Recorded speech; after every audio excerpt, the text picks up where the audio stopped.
Japan is breaking COVID records once again, ranking first in the world with newly reported COVID cases. Right now, Japan's 8th wave is in full effect, with the country reporting over 1 million cases in the past week. And to appropriately respond, Japan's government is encouraging their citizens to travel around the country by literally paying them to do so. Wait, what? That's right, it's the opposite of what you'd expect our government to do, especially if you consider how they responded just last year. Putting aside the confusing decision from the government, you're also probably wondering, Alex, how is COVID spiking a good thing for Japan tourism? Well, in order to understand why this is good for tourism, we need to take a close look at exactly how Japan's government, media, and residents are all reacting to COVID now, as opposed to how they reacted to COVID about a year ago. So I've been closely following the COVID news within Japan for a pretty long time now. As always, I want to be the first one to break the news to you all if Japan decides to update their COVID policies, whether it be good or bad. And that's just the thing. Despite Japan currently enduring their second biggest COVID wave in history, I have seen nothing in terms of COVID policies or updates. Sure, you could argue that Shibuya canceling their New Year's Eve countdown, or Tokyo shutting down some of its metro lines during the holidays, could be to prevent the spread of COVID-19. But consider this. While the government directly linked the cancellations due to COVID in previous years, the only justification the government gave for this year was various circumstances. And if you know anything about the infamous Itaewon crush that happened in South Korea just this past Halloween, you could definitely connect that as being one of the various circumstances. But aside from these two minor announcements, the government hasn't mentioned anything about forced business closures, restricted business hours, nothing even close to that. In fact, the only news I've seen about COVID from the Japanese government has been the promotion of domestic travel. For Japan, this is all a pretty big deal, because this is a huge contrast to how the government responded to COVID only a year ago. This time last year, Japan was on full panic mode with the emergence of the new Omicron variant. The government was restricting business hours, banned the use of clubs and bars, and closed the borders to all foreign travelers as quickly as they had opened it. And all of this was done when there wasn't even a sign that a COVID wave was imminent. Now, fast forward to today, and the country has endured 4 COVID waves, and since the beginning of COVID, 80% of their cases have been reported just in this past year. But despite such grim statistics, Japan's government has done a complete 180 from what you would expect. They went from a hesitant, partial reopening to a full-blown,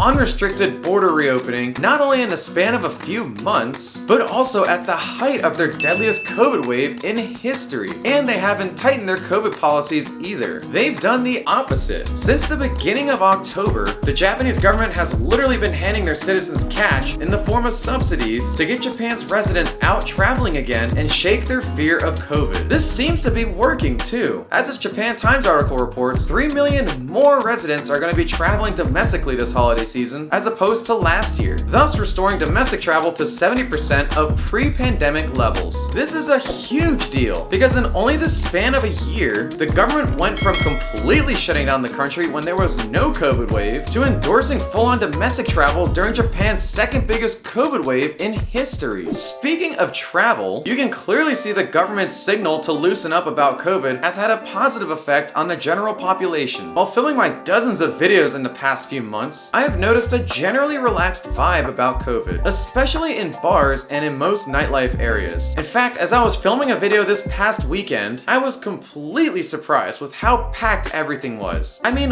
look at this. It was so packed we had to stand in line for an escalator. And this is all going on as COVID cases continue to climb. The only time I've seen people act a little conservatively is on buses, subways, and trains. So the media, the government, and the general population have all been pretty relaxed about COVID despite the shockingly high case numbers. But what does this mean for all of your trips to Japan now and in the future? Well, based on how Japan officials have been reacting to the current COVID situation, I can say you have nothing to worry about with your future trips to Japan. Quite the opposite. You should be excited about your current and future trips to Japan as COVID policies continue to become more relaxed. Unless a new variant of COVID becomes much more deadly. Hey, someone watching, knock on wood for me, please. I anticipate the government will continue to show a relaxed posture towards COVID. In fact, with such high volumes of the general population getting exposed to COVID, it could actually help in the long run. Japan. With so much exposure, the chance of herd immunity and the general population resisting COVID in the future becomes a much more likely possibility. Not only that, but the COVID vaccines that have rolled out have been proven to effectively mitigate the severe symptoms COVID is known to have. And as long as everything keeps trending in the positive direction like it currently is, we could see the government relax all COVID entry policies sooner rather than later. So with all of that being said, the only thing you should fear about coming here is the scary fact that you might have too much fun when you finally get here. I hope you found this video useful. If you did, please like the video and subscribe to the channel so you can see all the Tokyo content you could ever want. Like this video right here. Also, check out my travel profile on this new app called THATCH. This app lets me help you plan your next adventure to Japan. Alright, that's gonna do it, and until then, I'll see you next time.